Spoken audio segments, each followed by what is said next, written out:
할렐루야. 할렐루야. 거룩하고 복된 주님의 날입니다. 우리 이 시간 우리 마음과 정성과 뜻을 다해서 여호와 하나님께 예배드리겠습니다. 다 함께 자리에서 일어나셔서 영과 진리로 아버지 하나님께 예배드리겠습니다.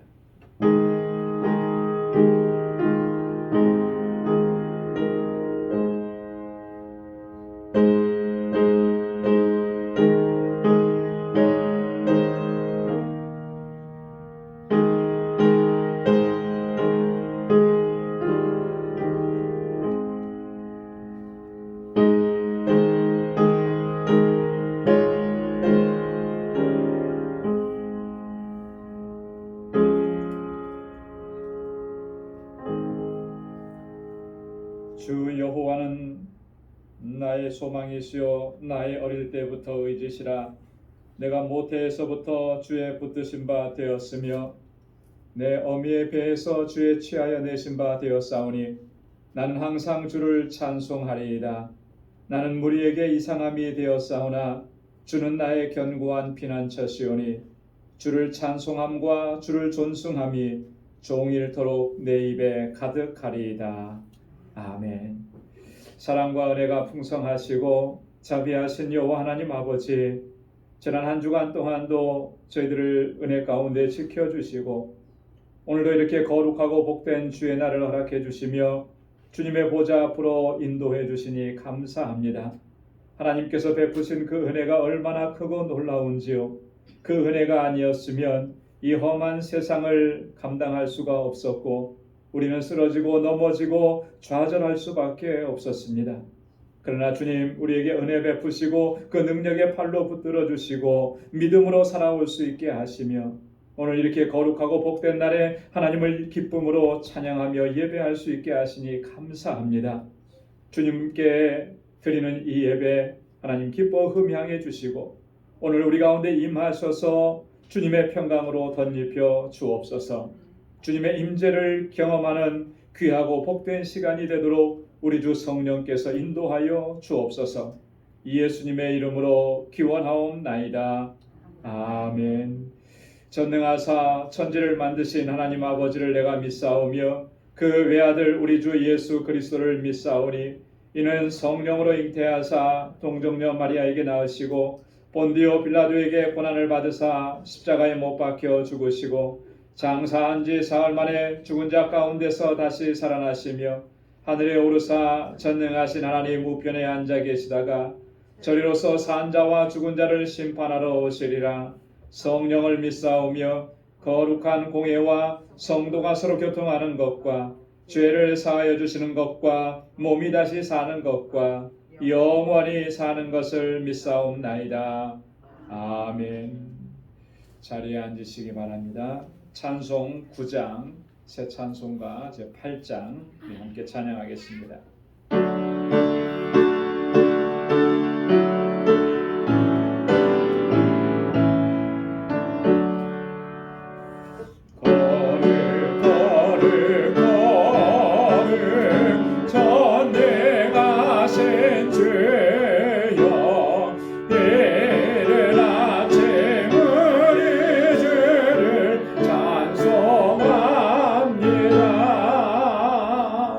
거룩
기도하시겠습니다. 거룩하시고 자비로우신 만군의 주 여호와 하나님, 오늘 이렇게 거룩하고 복된 날을 우리에게 허락해 주시고 이 시간 우리 방주의 권속들이 마음과 뜻을 같이하여 아버지 하나님께 예배드릴 수 있도록 인도해 주시니 감사드립니다. 지난 한 주간도 저희들에게 큰 은혜를 베풀어 주셨고 주님의 권능의 손길로 우리를 인도하시사 고난 중에도 기쁨을 잃지 않게 하시고 환난 중에도 소망을 간직하게 하시며 주님의 평강으로 인도해 주심에 감사드립니다. 자비와 용서의 하나님, 이 시간 먼저 우리의 허물과 죄악들을 주님 앞에 고백합니다. 아버지의 뜻을 구하며 그 뜻대로 살기를 힘쓰지 아니하고 내 뜻과 내 욕심을 앞세우며 하나님의 영광을 가리웠던 삶을 고백하고 회개합니다. 하나님을 사랑하고 경외하는 마음으로 주님의 말씀에 순종하기를 힘쓰지 못하고 세상의 방식을 따르면서 거룩한 하나님의 백성으로서의 사명을 망각하며 살아왔던 삶을 고백하며 주님 회개합니다. 아버지께서는 참으로 어리석고 우둔한 저희들을 택하셔서 자녀로 삼아주셨고 주님의 뜻을 이룰 수 있도록 귀한 일꾼으로 세우시고 직분과 사명을 주셨건만 저희들은 너무나 게으르고 나태해서 주신 직분과 사명을 충성되게 감당하지 못했음을 고백하며 회개합니다. 주님 용서하여 주옵소서. 주님의 거룩한 보혈로 우리들의 허물과 죄악들을 깨끗하게 씻어주시고 다시금 거룩하고 정결하게 하셔서 기쁨과 감격으로 주님을 섬기며 뜻하신 일들을 온전히 감당할 수 있도록 은혜 베풀어 주옵소서. 은혜로우신 아버지 하나님, 이 시간 아버지께 간절히 간구합니다. 우리 방주교회가 진정으로 아버지께서 기뻐하시고 맡겨주신 이 영혼 구원의 사명을 온전하게 감당하는 믿음의 공동체가 되게 하여 주옵소서.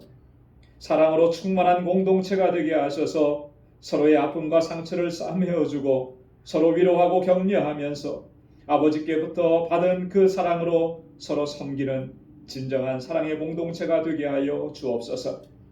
세상을 향하여 아버지 하나님의 사랑을 증거하고 구원의 복된 소식을 전하는 증인의 공동체가 되게 하시고 빛과 소금의 사명을 온전하게 감당할 수 있도록 인도하여 주옵소서. 거룩하신 아버지 하나님, 주일학교 어린 심령들과 유스그룹 학생들 그리고 EM의 청년들을 지켜주시사 저들이 정말 하나님을 잘 경외하는 믿음의 일꾼들이 되게 하시고 이 세대를 아버지께로 인도하는 귀한 사명을 잘 감당하는 주의 거룩한 백성들이 되게 하여 주옵소서. 저희들을 말씀으로 사랑으로 양육하는 우리 모든 교사들과 우리 전도사님 위에 큰 은혜와 능력을 더하여 주옵소서. 우리 방주의 지체들을 위해서 기도합니다. 특별히 육신적인 연약함과 질병으로 인하여 고통 중에 있는 권속들을 기억하여 주시사 아버지의 권능의 손길로 저들을 치료하여 주시고 온전하게 회복시켜 주옵소서. 여러 가지 힘들고 어려운 상황 속에서 낙심하고 절망해 있는 우리 권속들을 위로하여 주시고 주님의 약속과 주님의 주시는 소망을 붙잡고 다시금 일어설 수 있도록 은혜 베풀어 주옵소서. 저희들의 간절한 간구와 기도와 눈물을 기억하시사 하나님의 선하신 응답을 허락하여 주옵소서.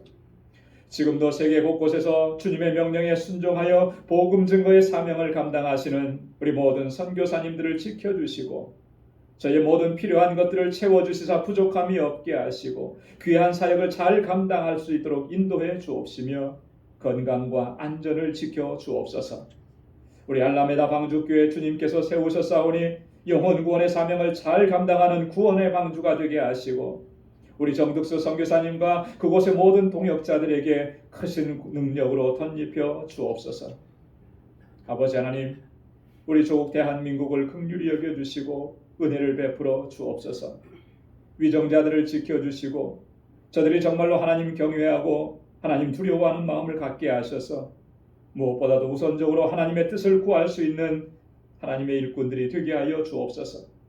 교회의 모든 지도자들과 모든 하나님의 백성들이 하나님의 뜻 가운데서 온전하게 행하게 하시고 이 나라와 민족을 바르게 인도해 갈 수 있도록 은혜를 베풀어 주옵소서. 우리가 살아가고 있는 이 땅을 긍휼히 여겨 주옵소서. 이 나라의 모든 백성들이 주님을 경외하는 믿음을 회복할 수 있도록 인도해 주시고 이제 새로운 대통령을 선택하셨사오니 대통령을 비롯한 모든 위정자들이 하나님의 뜻대로 이 나라를 이끌어갈 수 있도록 역사하여 주옵소서. 거룩하신 아버지 하나님, 이 시간 우리 방주의 권속들이 지금 이 자리에서와 각자의 처소에서 온 마음과 뜻과 정성을 다하여 영과 진리로 아버지를 예배하오니 이 예배를 받아 주옵시고 은혜와 긍휼과 자비를 베풀어 주옵소서. 거룩하신 예수 그리스도의 이름으로 간절히 기도드리옵나이다. 아멘.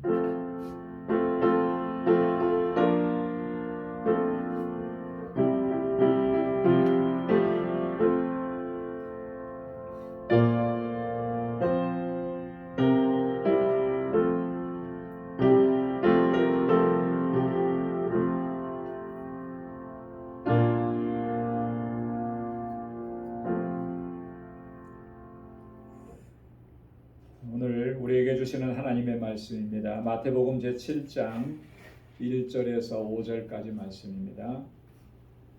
신약성경 제9페이지에 있습니다. 마태복음 7장 1절에서부터 5절까지 말씀 제가 받들어 봉독하겠습니다. 비판을 받지 아니하려거든 비판하지 말라. 너희의 비판하는 그 비판으로 너희가 비판을 받을 것이요 너희의 헤아리는 그 헤아림으로 너희가 헤아림을 받을 것이니라. 어찌하여 형제의 눈 속에 있는 티는 보고 내 눈 속에 있는 들보는 깨닫지 못하느냐. 보라, 내 눈 속에 들보가 있는데 어찌하여 형제에게 말하기를 나로 내 눈 속에 있는 티를 빼게 하라 하겠느냐. 외식하는 자여, 먼저 내 눈 속에서 들보를 빼어라.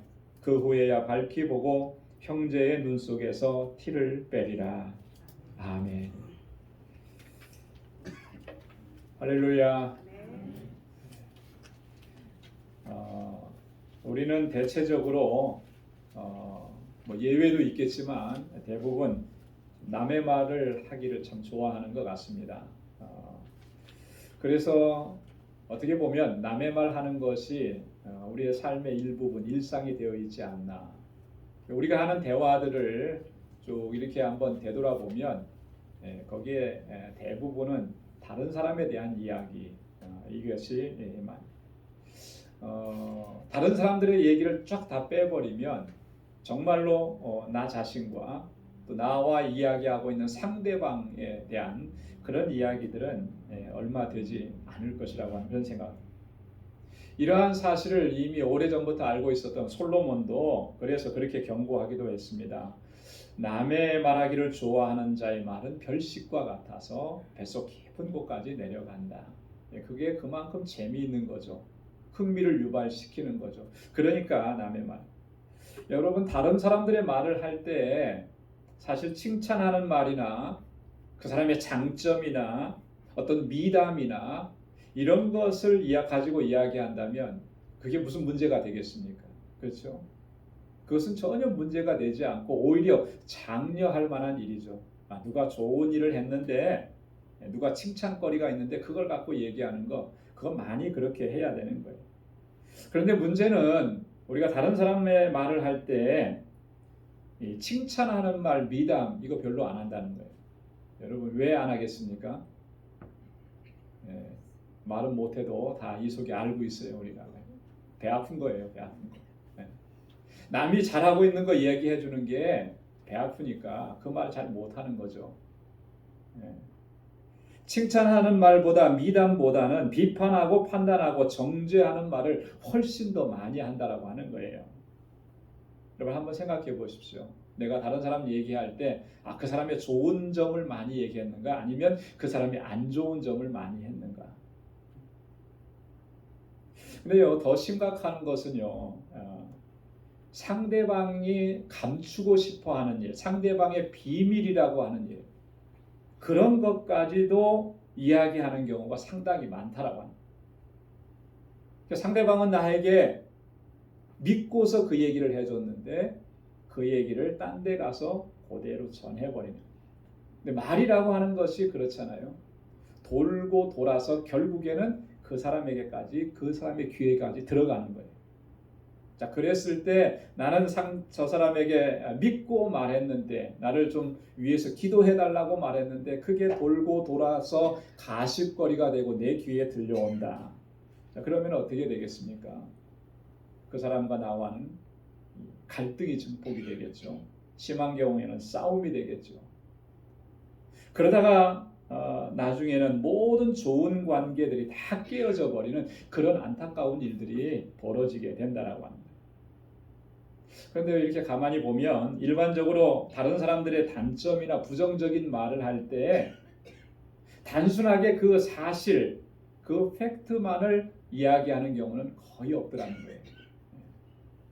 그 사람이 어떤 실제적인 행동에 있어서 잘못한 거 그것만 얘기하는 것이 아니고 거기에 덧붙여집니다. 뭐가 덧붙여지냐면 자기 생각과 자기 판단이 덧붙여져서 그리고 다른 사람에게 비판하면서 얘기해요. 어떻게 저럴 수가 있는가? 왜 저러는가?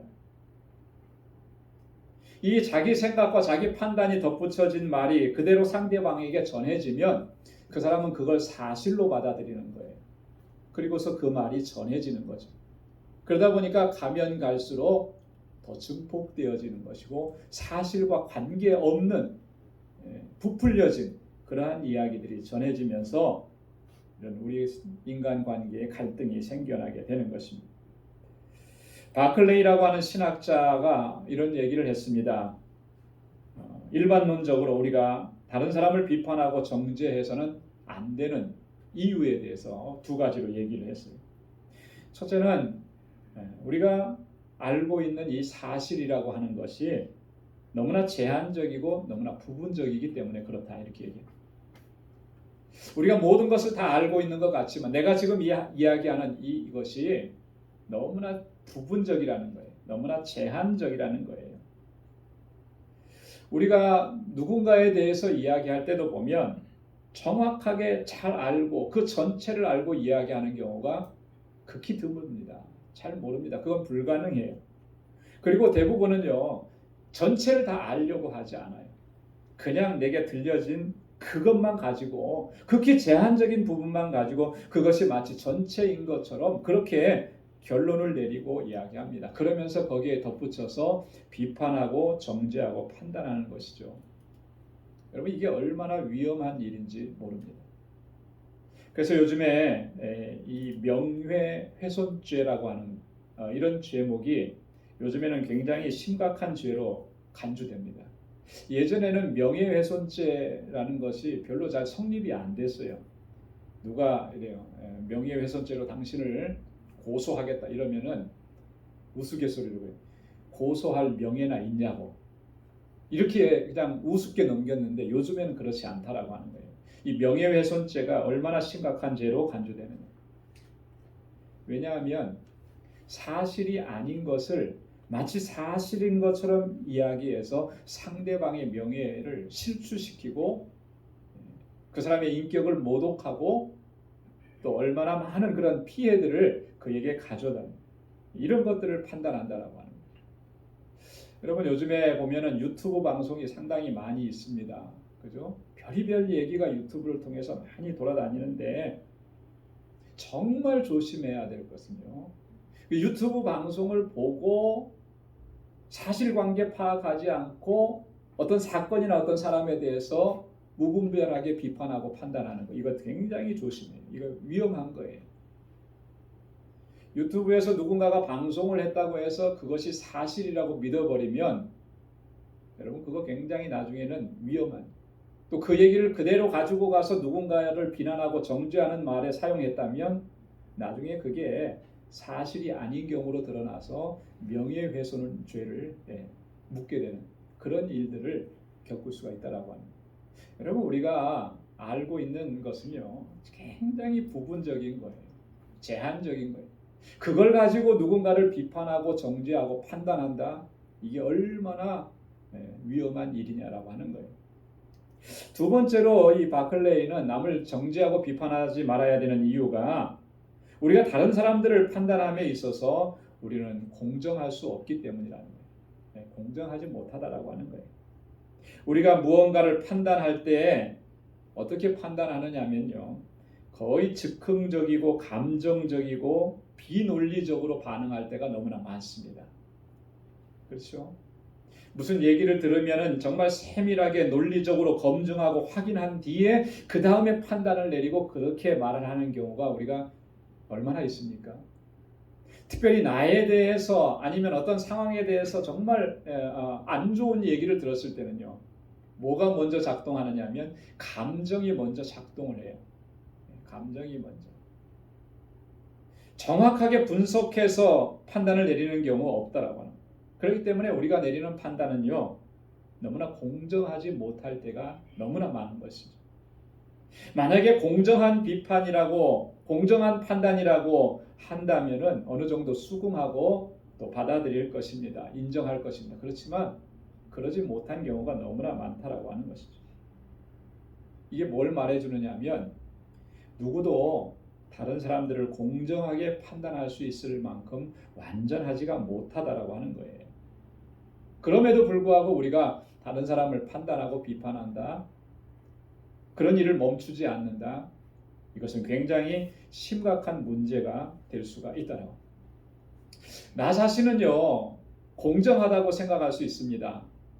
내가 지금 판단 내린 거 내 비판 공정한 비판이야 이렇게 얘기할 수 있는데 정말 그것이 공정한 것이냐라고 하는 것을 우리가 쉽게 간단하게 체크해 볼 수 있는 방법이 있어요.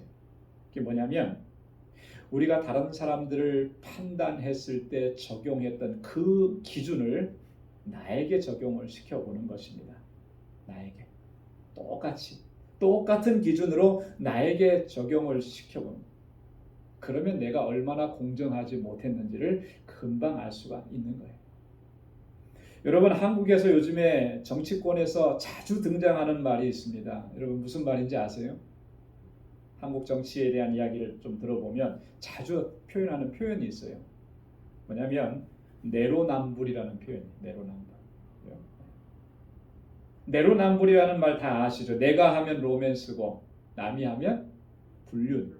내로남불. 이 다른 사람을 이렇게 판단했을 때 이야기했을 때 그 사람이 한 얘기가 불륜이다 이렇게 정죄했던 그 이야기 그것을 동일하게 자신의 행위 속에도 한번 적용해 보자는 거죠. 그랬을 때 과연 내가 한 이 행위가 이게 불륜이 아니고 로맨스라고 얘기할 수 있겠느냐라고. 요즘에는요 내가 무슨 말을 했었는지 다 기록에 남더라고요. 특히 유명한 사람들 정치인이 했던 말들은 다 기록에 남아요. 5년 전 10년 전에 했던 발언들 그대로 나와요. 그때는 그렇게 얘기하고 지금은 이렇게 얘기하고 달라지는 거예요. 뭐예요? 기준을 다르게 적용하는 거죠. 그때 적용했던 기준과 지금 적용했던 기준이 달라버리는 거예요. 남에게 말할 때 적용했던 기준과 내게 말할 때 기준이 달라져 버리는 거예요. 이게 문제라고 하는 것이죠. 그만큼 우리는 공정하지 못하다라고 하는 것입니다. 그래서 비판하면 안 된다라고 하는 거예요. 비판은. 자, 이게 이제 일반론적으로 바클레이라고 하는 신학자가 그렇게 얘기했는데 우리는 충분히 동의합니다. 공감합니다. 근데 오늘 본문 말씀에 보면 예수님께서는요. 이러한 우리들의 모습을 보시고 아주 단도직입적으로 경고하시면서 이렇게 말씀하셨어요. 뭐라고 하셨냐면 비판하지 말라. 비판하지 말라. 아예 비판하지 말라고 단도직입적으로 얘기하신 것입니다. 이거는 권고가 아니고 여러분 이건 권고가 아니고 명령인 것입니다. 여러분 한번 따라서 해보십시오. 비판하지 말라. 비판하지 말라. 비판하지 말라. 비판하지 말라. 주님의 명령이에요. 남을 정죄하고 판단하고 비판하는 일을 이제는 멈추라고 하는 그런 말씀입니다. 왜 멈춰야 되느냐? 왜 비판하지 말아야 되느냐? 오늘 본문 말씀에 보면 주님께서는 두 가지로 그 이유를 말씀해 주시는데 첫 번째는요. 1절과 2절 말씀입니다. 한번 우리 1절, 2절 말씀을 같이 한 목소리로 읽어보도록 하겠습니다. 시작. 비판을 받지 아니하려거든 비판하지 말라. 너희의 비판하는 그 비판으로 너희가 비판을 받을 것이요 너희의 헤아리는 그 헤아림으로 너희가 헤아림을 받을 것이니라. 아멘. 너희의 비판하는 그 비판으로 너희가 비판을 받을 것이다. 내가 누군가에게 비판을 했다면 그 기준이 나에게 그대로 적용되어서 우리가 비판을 받게 되어요. 너희가 헤아리는 그 헤아림으로 너희가 헤아림을 받을 것이다. 무슨 얘기입니까? 이것은요 하나님께서 마지막 날에 우리를 어떻게 심판하시는지를 말씀해 주시는 거예요. 마지막 날에 하나님께서 우리를 심판하실 때 무엇을 가지고 심판하시느냐면 우리가 행한 대로 우리가 말한 대로 심판하시는 거예요. 우리의 행위대로 심판하신다라고 하는 것입니다. 특별히 우리가 다른 사람에 대해서 비판하고 정죄하고 판단했던 그 기준들을 그대로 우리에게 적용시키셔서 그렇게 하나님께서 판단하시겠다라고. 그래서 잘못됨이 드러난다고 하면 거기에 대해서 결과대로 심판하신다라고 하는 거예요. 여러분 이게 얼마나 무서운 말입니까? 그죠? 얼마나 무서운. 앞에서도 말씀을 드렸듯이 우리가 온전히 공정할 수가 없어요. 누구도 온전히 공정할 수가 없는데 그럼에도 불구하고 다른 사람들을 정죄하고 비판하고 판단했었는데 그 기준을 가지고 그대로 우리에게 적용을 시켜보시겠다는 거예요. 무서운 경고의 말씀입니다. 하나님께서 우리를 이렇게 심판하신다고 하면 이 하나님의 심판 앞에서 과연 당당할 수 있는 사람이 얼마나 되겠습니까? 여러분 그런 하나님의 심판대 앞에 쓴다면 여러분 당당할 수 있을 것 같아요?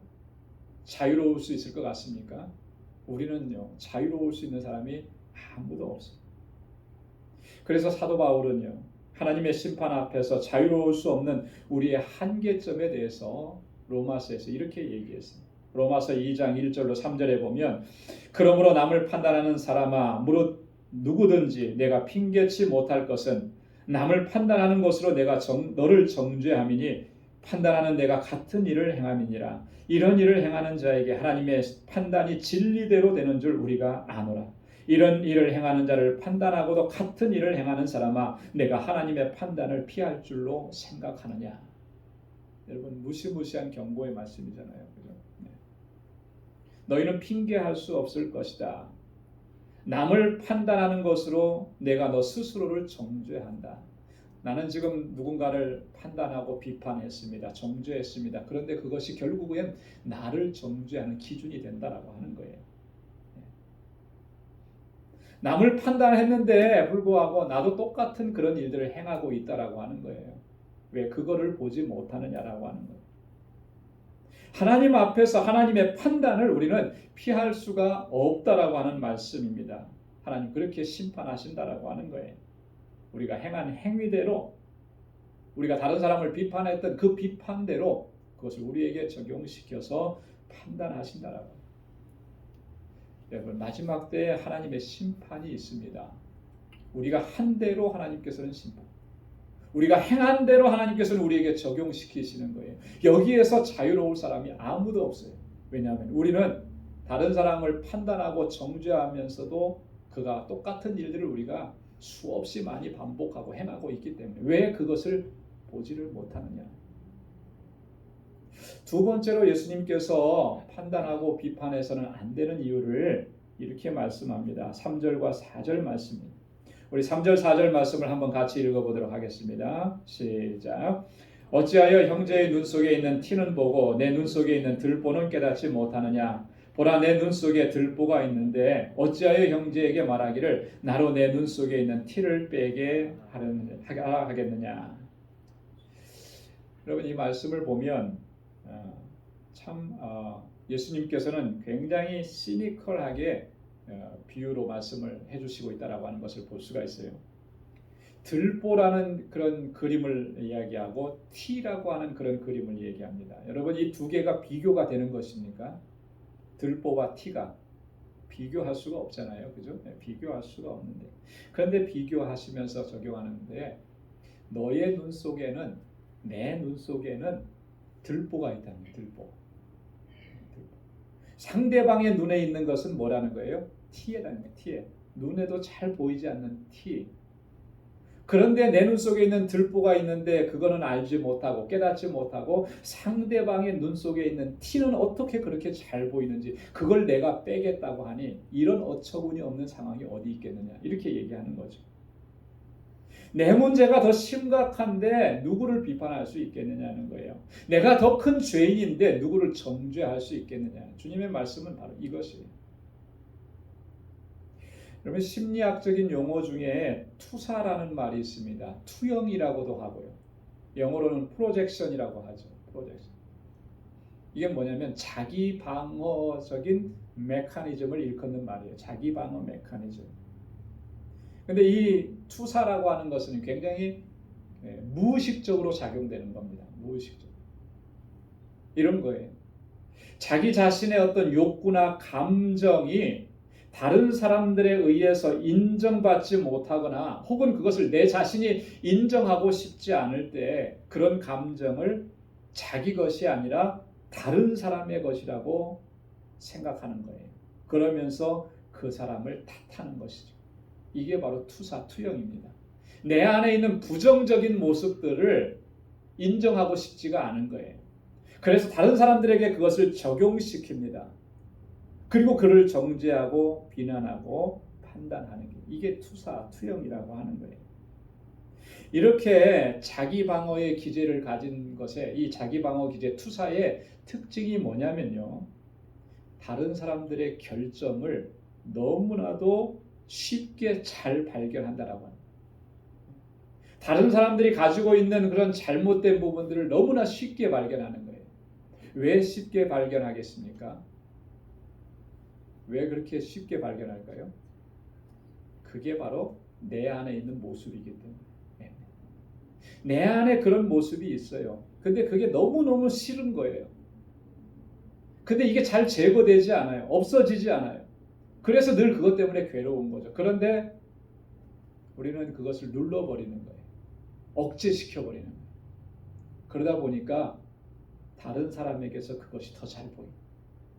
누군가를 비판하고 정죄하고 판단하는 일을 잘하는 사람들을 그 속에는 나도 포함되어 있고 우리도 포함되어 있는데요. 그 특징이 뭐냐면 내 안에 그 문제가 있기 때문에 그런 거예요. 이거 바로 알아야 된다라고. 주님께서 말씀하시는 것이 바로 그런 부분입니다. 내 안에는 들보가 있는 겁니다. 그 들보 때문에 너무나 고통스럽고 힘든데 고통스러운데 그것이 있는 것을 인정하지를 않아요.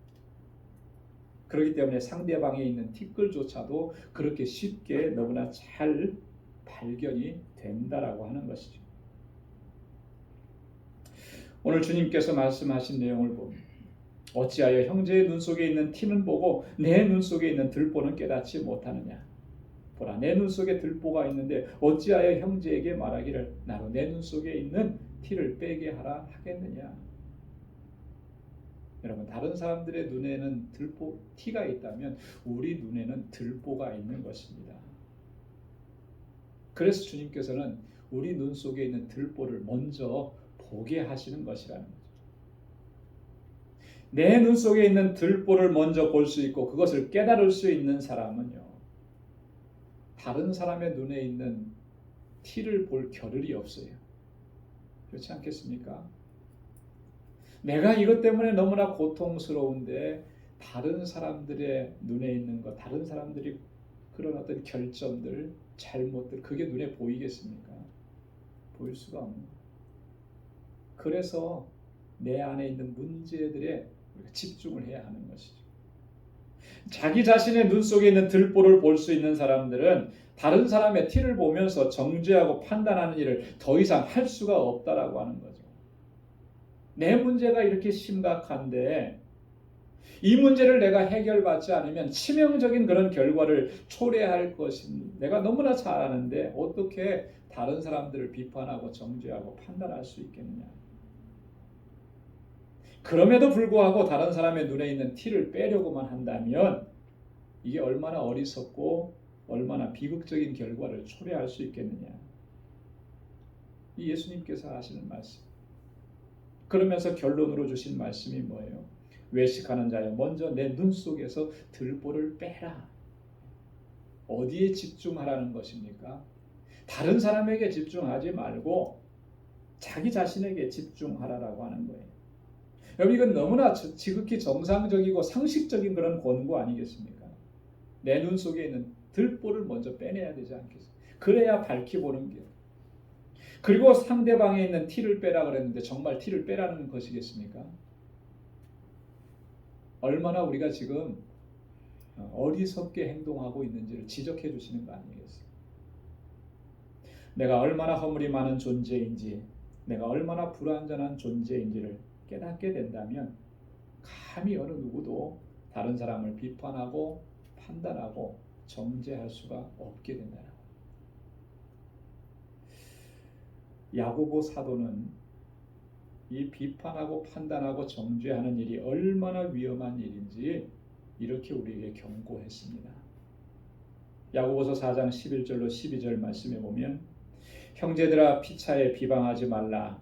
형제를 비방하는 자나 형제를 판단하는 자는 곧 율법을 비방하고 율법을 판단하는 것이라. 여러분, 형제를 비방하고 형제를 판단하는 것은 곧 뭐를 비방하는 거라? 율법을 비방하고 율법을 판단하는 거예요. 정말로 무시무시한 일이잖아요. 우리는 너무나 쉽게 정죄하고 비판하고 판단했는데 하나님께서 그 모습을 보실 때는 뭐라고 보신다는 거예요? 율법을 비방하고 율법을 판단하는 그런 행위로 보신다라고 하는 거예요. 왜 그렇게 보시는 거겠습니까? 내 이웃을 내 몸과 같이 사랑하라고 하셨는데 누군가를 정죄하고 비방하고 판단한다라고 하는 것은 사랑하지 않는 거예요. 내 이웃을 내 몸과 같이 사랑하라고 하신 것은 율법에 명시하신 하나님의 명령입니다. 그런데 그것을 완전히 거부해버리는 것이죠. 그러니까 스스로가 율법을 비방하고 율법을 판단합니다. 이어서 이렇게 또 말합니다. 내가 만일 율법을 판단하면 율법의 준행자가 아니요 재판자로다. 이렇게 해서 우리가 율법을 판단하게 된다면 우리가 율법의 재판자로 서는 것이라는 거예요. 이게 얼마나 교만하고 얼마나 무서운 행위냐라고 하는 거죠. 우리는 율법을 입행한 입법자가 아니고요. 우리는 재판자가 아니고 우리는 율법을 그대로 준행하고 순종하고 따라야 되는 그런 위치에 있는 사람들인데, 그런데 형제를 비판하고 비방하고 판단함으로 인해서 우리 스스로가 율법의 재판관으로 그 자리에 서 있는 것, 하나님께서 보실 때 이게 얼마나 심각한 죄가 되겠느냐라고 하는 것이죠. 입법자와 재판자는 오직 하나이시니 능히 구원하시기도 하시며 멸하기도 하시느니라. 너는 누구관데 이웃을 판단하느냐? 도대체 내가 누군데 이웃을 판단하고 정죄하느냐? 그럴 자격을 하나님께서 주셨느냐? 결코 주시지 않았다라고. 그렇기 때문에 우리가 이 말씀을 정말 깊이 새겨야 합니다. 우리는 쉽게 누군가를 정죄하고 비판하고 판단할 수 있을지 모르지만 그 결과라고 하는 것, 하나님께서 그런 행위를 어떻게 보신다라고 하는 것을 우리가 생각해야 하는 것입니다. 하나님 앞에 설 수가 없는 거예요. 하나님 심판하실 때 무슨 말을 우리가 할 수가 있겠습니까? 너는 누구간데 내 이웃을 판단하느냐? 우리에게 경고하시는 그런 말씀인 것입니다. 우리에게는 한 가지 의무밖에 없습니다. 내 눈 속에 있는 티를 빼낼 의무밖에 없다. 다른 사람을 판단하고 정죄할 수 있는 의무, 우리에게 주어진 것이 아닙니다. 다른 사람들의 눈에 있는 그 티를 빼겠다고 하는 것, 우리에게 주신 사명이 아니라고 하는 거예요. 내 눈 속에 어떠한 들보가 들어있는지, 이 들보 때문에 우리가 하나님 앞에 더 가까이 나가지 못하는 이러한 요소들이 발생하는 것이다. 내 눈을 가리고 있는 그 들보를 찾아내서 뽑아내고 밝은 눈으로 세상을 바라보고 밝은 눈으로, 온전한 눈으로 하나님의 은혜를 바라보고 그 은혜 안에서 하나님께서 뜻하신 일들을 감당하면서 나아가는 우리 모두가 될 수 있기를 주님의 이름으로 축원합니다. 기도하겠습니다. 하나님 아버지, 감사합니다. 오늘 이 아침에도 저희들을 주님께서 사랑하셔서 은혜의 자리로 불러주시고 하나님 예배하게 하심을 정말 감사합니다. 또한 귀한 말씀을 또 저희들에게 들려주셔서 우리의 실존을 보게 하시고 하나님 앞에서 우리의 죄악된 모습을 보게 하시니 감사합니다. 내 눈에는 들보가 있었는데 그거 깨닫지 못하고 상대방에 있는 티를 빼겠다고 했던 적이 얼마나 많은지요. 나는 공정하지도 못하고 완전하지도 못하면서 그 기준을 가지고 다른 사람에게 적용해서 비판하고 정죄하고 판단했던 적이 얼마나 많은지요. 이렇게 함으로 인해서 우리가 율법의 준행자가 아니고 율법의 심판자로 재판자로 섰던 적이 얼마나 많은지요. 이것이 얼마나 하나님 앞에서 죄악된 모습이었는지 하나님 이 시간 통해서 깨닫게 해주시니 감사합니다. 오 하나님 아버지, 주님 앞에 겸비하게 서게 하시고 내 눈에 있는 들보로 인해서 주님 앞에 엎드리고 주님의 긍휼을 구하는 저희들이 되게 하여 주옵소서. 예수님의 이름으로 기도드리옵나이다. 아멘. 우리 찬송 369장 새 찬송가 218장 부르시면서 준비하신 예물을 하나님께 드리겠습니다.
풍성하신 아버지 고맙고 감사합니다.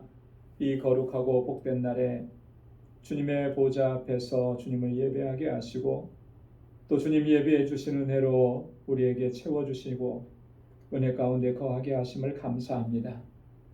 연약하고 어리석고 참으로 우둔한 저희들인데 이렇게 불쌍히 여겨주시고 긍휼히 여겨주시고 주님의 자비와 은총을 베풀어 주셔서 감사합니다. 지난 한 주간 동안의 삶을 돌아보건대 단 한순간도 주님의 은혜 없이 살아왔던 적이 없었음을 고백합니다. 모든 것이 하나님의 은혜고 주님의 권능의 손길로 우리를 붙잡아 주셔서 여기까지 이르게 된 것 하나님 기억하며 감사하며 주님께 영광을 올려드립니다. 아버지 하나님, 우리 방주의 믿음의 권속들이 그 은혜를 기억하며 주님 허락해 주신 물질을 구별하여서 아버지 앞에 감사의 예물로 하나님이 나의 주인이신 것을 우리가 인정하고 또 고백하고 순종하며 따라가기로 결단하면서 11조의 예물로 땅끝까지 이르러서 내 증인되라고 하신 주님의 뜻에 순종하기를 또 결단하며 선교의 예물로 또 내 이웃을 내 몸과 같이 사랑하라고 하신 주님의 말씀대로 행하기를 결단하며 아버지 구제의 예물로 또 건축 예물로 주님 앞에 올려드립니다. 아버지 하나님께서 사랑하시는 주의 백성들의 이 마음과 중심과 정성을 하나님 받아 주옵소서. 일평생토록 주님 의지하고 믿음으로 살아가는 주님의 자녀들이 되도록 저희를 이끌어 주옵소서. 늘 감사하며 살게 하시고 주님의 뜻에 온전히 순종하며 살아갈 수 있도록 성령께서 인도해 주옵시고 어느 곳에 있든지 무엇을 하든지 누구를 만나든지 정말 하나님의 자녀답게 행하게 하시고 빛의 자녀답게 살아갈 수 있게 하시고 주님의 이 놀라우신 사랑과 은혜를 증거하는 삶을 살아갈 수 있도록 저희를 주장하시고 인도하여 주옵소서. 우리 광주의 모든 믿음의 권속들 저희의 가정마다 하나님의 평강으로 덧입혀 주시고 또 저희가 행하는 모든 일들 위에 주의 은혜와 복을 더하여 주시고 또 저희의 삶이 복에 근원된 삶이 되도록 도와주옵소서. 아버지 하나님, 우리 사랑하는 성도들에게 허락해 주신 그 믿음의 기업들을 눈동자와 같이 지켜주셔서 정말 하나님께서 영광 받으시는 그 귀한 기업으로 든든하게 세워 주옵소서. 우리 사랑하는 성도들 또 한 주간 세상을 향하여 나가오니 이 한 주간의 삶도 주님께서 주장하셔서 승리하게 하시고 주님께 영광 돌리는 복된 삶을 살아가도록 주님 인도해 주옵소서. 감사하고 예수님의 이름으로 봉헌 기도드리옵나이다. 아멘. 우리 전후좌우에 계신 분들과 함께 인사 나누시기 바랍니다. 우리 손을 좀 많이 흔들어 주시고 샬롬 주님의 평강이 함께 하시길 바랍니다. 축복해 주시고요. 예. 하나님의 은혜가 주님의 주시는 평강이 여러분들의 삶 속에 또 가정에 또 행하시는 모든 일 가운데 늘 충만하게 넘쳐나기를 바랍니다. 네, 목사님도요. 감사합니다. 아침이라 그렇죠. 예, 우리 교회 소식 전해드리겠습니다. 계속해서 드리는 목회적인 권면의 말씀 꼭 기억해 주시고 우리가 무엇보다도 힘써야 되는 것은 하나님과의 관계입니다. 그렇죠? 예, 우리가 말씀을 묵상하고 또 깊은 기도 생활을 통해서 하나님과의 그 긴밀하고 친밀한 관계를 유지하고 그래야만 우리가 세상의 삶에 나가서도 하나님의 자녀다운 삶을 살아갈 수가 있습니다. 그렇게 힘쓰시면서 또 이 힘들고 어려운 시기를 또 잘 이겨나가실 수 있기를 바랍니다. 예배 안내 드리는 거 꼭 숙지해 주시고 또 잘 지켜주시면 고맙겠습니다. 뭐 뉴스를 통해서 여러분 다 소식들을 다 듣고 계시서 지금의 현재 상황에 대해서 뭐 다 충분한 이해를 가지고 계시리라고 믿습니다. 지금 전 세계적으로도 그렇고 특별히 우리가 살고 있는 미국 또 뉴욕 계속해서 상황이 좀 안 좋아지고 있는 것 같아요. 미국 전체적으로 볼 때도 확진자 숫자가 연일 뭐 팬데믹이 시작된 이후로 지금까지 중에서는 계속해서 최고치를 이렇게 갈아치우고 있는 이런 상황이고요. 뉴욕도 예외는 아닙니다. 그래서 한 이틀 전인가 통계를 보니까 뉴욕주 전체 하루 확진자 숫자가 5천 몇백 명으로 늘었다 그러더라고요. 굉장히 심각한 거거든요. 한참 좋아지고 안정되었다 그랬을 때는 뭐 700명, 600명 이렇게까지 내려갔다가 지금 굉장히 몇 배가 상승한 거예요. 그래서 항상 조심해야 됩니다. 여러분 조심해야 되고 또 안전을 위해서는 항상 서로가 잘 이 규정을 잘 지켜주세요. 거리 두고 마스크하고 손 잘 씻고 이렇게만 해도 감염률을 상당히 낮출 수가 있다고 합니다. 그러니까 그렇게 꼭 기억해 주시고 특별히 교회 안에 와서도 여러분 이 거리두기 이 방역 지침 잘 따라줘야 됩니다. 그렇지 않으면 교회에서 이렇게 모여서 예배 드리는 것도 힘들어질 수가 있어요. 그러니까 여러분 꼭 기억해 주시고 나를 위해서도 그렇게 하지만 다른 사람을 위해서도 그런 배려가 필요한 것입니다. 그래서 나 때문에 다른 사람이 힘들어지거나 불편해지는 일 그런 일들이 없어야 되지 않겠어요? 서로가 서로를 배려하고 그렇게 잘 해주시면 좋겠습니다. 말씀드린 대로 다음 주일은 우리가 추수감사주일로 지킵니다. 추수감사주일이라고 해서 예전처럼 특별한 행사를 하거나 이렇게 하기는 참 어려운 것 같아요. 그래서 우리 평상시처럼 똑같이 예배를 드리겠지만 우리의 마음의 중심만큼은 정말 지난 한 해 동안 베풀어 주신 하나님의 은혜, 이 고난 중에도 환난 중에도 하나님의 은혜가 있었기 때문에 우리가 여기까지 왔어요. 그렇죠? 네. 그 고백과 감사를 가지고 하나님께 영광 돌리실 수 있기를 바랍니다. 우리 중보기도란에 여러 가지 기도 제목들을 드렸는데 여러분 꼭 기억하시고 또 기도해 주시기를 부탁을 드리겠습니다. 오늘 우리 박영진 성도님, 우리 정기분 권사님의 남편 되시죠? 맞습니까? 네. 맞으신 것 같아요. 한번 자리에서 일어나 주시고요. 박수로 한번 환영하겠습니다. 네. 감사합니다. 우리 권사님 통해서 말씀은 들었는데 오늘 이렇게 같이 예배 참석해 주셔서 또 여기 보니까 가로치고 등록이라고 써주셨어요. 그래서 감사합니다. 그래서 같이 믿음의 식구가 되어서 우리 한 공동체 안에서 신앙생활을 하게 된 거 너무나 감사하고 하나님의 은혜와 주의 복이 가득하시기를 바랍니다. 우리 예배 끝나고 나서 여러분 또 인사 나누시기 바랍니다. 우리 다 함께 자리에서 일어나셔서 427장 1절 부르시겠습니다.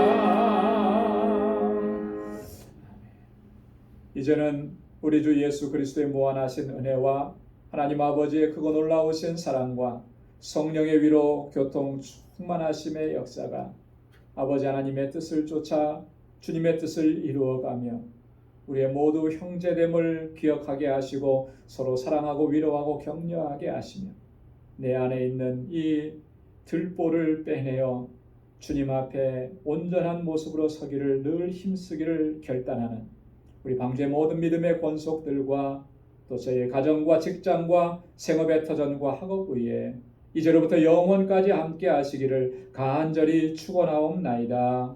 아멘.